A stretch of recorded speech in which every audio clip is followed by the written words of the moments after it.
probably owe 50% of my academic success to just flashcards. No joke. I would always have that feeling during an exam. I'd come across a question that's not completely foreign to me, but I can only remember some of it, while some details are missing. I try my best though, but when I get the test back, just like I expect, I only get half of the marks for that question, even though it was a topic that I'm familiar with. I just couldn't remember everything. The thing is though, in an actual exam, these type of questions can add up to the point where I can miss out on a whole grade or even two, just because I couldn't remember some details about questions that I'm confident in. But then, something changed. In year 11, I started using flashcards, and I'm being dead serious. I started jumping from 6s and 7s to 8s and 9s. They became a vital part of my success in GCSEs and A-levels, and to this day in university, I still use them. Not only will making and using flashcards make your studying more effective, it will also genuinely save you time. Firstly, let's talk about how flashcards can make your studying more effective.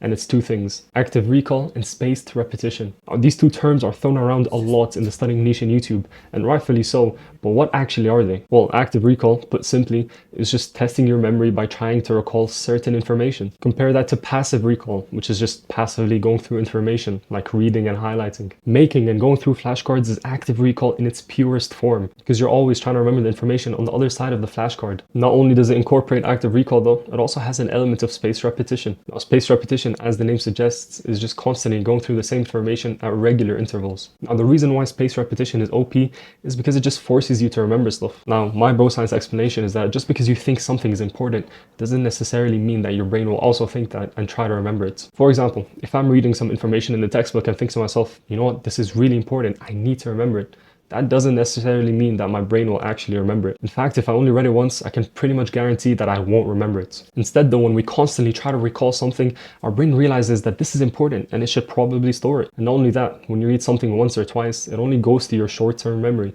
which is very fragile. It's easy to forget certain details. But when you regularly go through information, that's when your brain takes it from the short-term memory and then transfers it to the long-term memory. That makes recalling the information in the future much easier. And on top of all of that, it's harder to forget specific details. Now that we know the importance of flashcards, how do we actually make them? Well, first, there's the age-old question of should we make digital or physical flashcards? In my opinion, making digital flashcards is a no-brainer. Now, I understand that there's some benefit in writing down information because you're more likely to remember it in the future. But to be honest, the juice is just not worth the squeeze. And what do I mean by that? Well, think of how much time it would take you to write out every single flashcard instead of just typing them out. In fact, don't even think about it.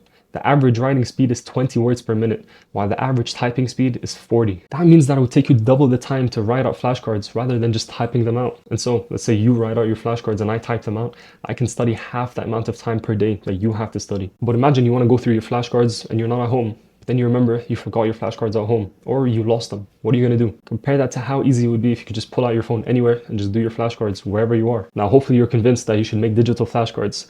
But how do we actually structure the information on the cards? It might sound like a stupid question, but there's actually a bit of nuance involved. Now, firstly, make sure that when you make flashcards, you have the syllabus open on the side. What I do is that I have the syllabus open on the side on another tab, and when I'm about to make a flashcard, I just quickly glance at the syllabus and make sure that whatever information I'm about to put in is actually part of the syllabus. A lot of the time, textbooks and YouTube videos and even study guides include a lot of supplementary information, which isn't necessarily going to be tested on the exam. It's just there to help you understand the concepts. So as long as I understand the concept, I try to avoid adding this type of information in the flashcards because it just adds more clutter and takes up space in my memory. Also, when I make flashcards, I try to make the answer as short as possible. Flashcards have an element of visualization to them, and so the more you go through your flashcards, the more you remember the information based on how it looks on the actual card. That's why I always try to make the answer side of the flashcard as simple as possible. And that means that sometimes I write in grammar that just isn't correct. For example, I'll remove a the or an a just to make that answer look shorter. As long as I'm actually understanding the concept and not missing out on any details,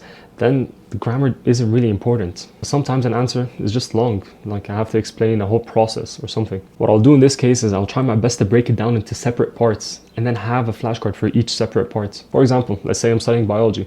Instead of saying how does the heart work, I might say how does the right ventricle work, and then how does the left atrium work, and so on. But making flashcards is not even half of the job. Most of the learning happens when we actually go through the flashcards. Like I said before, for these flashcards to be effective, we need to include spaced repetition. That's why I always try to go through any deck of flashcards I might have at regular intervals. A common question is, how long should the intervals be? Unfortunately, like most things, it depends. It shouldn't be too short because you'll just get burnt out from constantly having to do the same flashcards and you'll get bored of them. I try to go through my flashcards at least once every couple of weeks to maximum 1 month, and then as the final exam gets closer, those intervals should decrease, as in you should be doing them more often as the final exam gets closer. Now, the beauty in flashcards is that if you use the right platforms, I use Anki app, you could literally study anywhere. If I'm on the bus or waiting in line or whatever, instead of just mindlessly zombie scrolling through my phone, I'll instead go through a deck of flashcards. Think of how much time we waste per day just waiting for stuff. For me, that could be 30 minutes to an hour every single day. Now imagine we use that time to go through flashcards instead.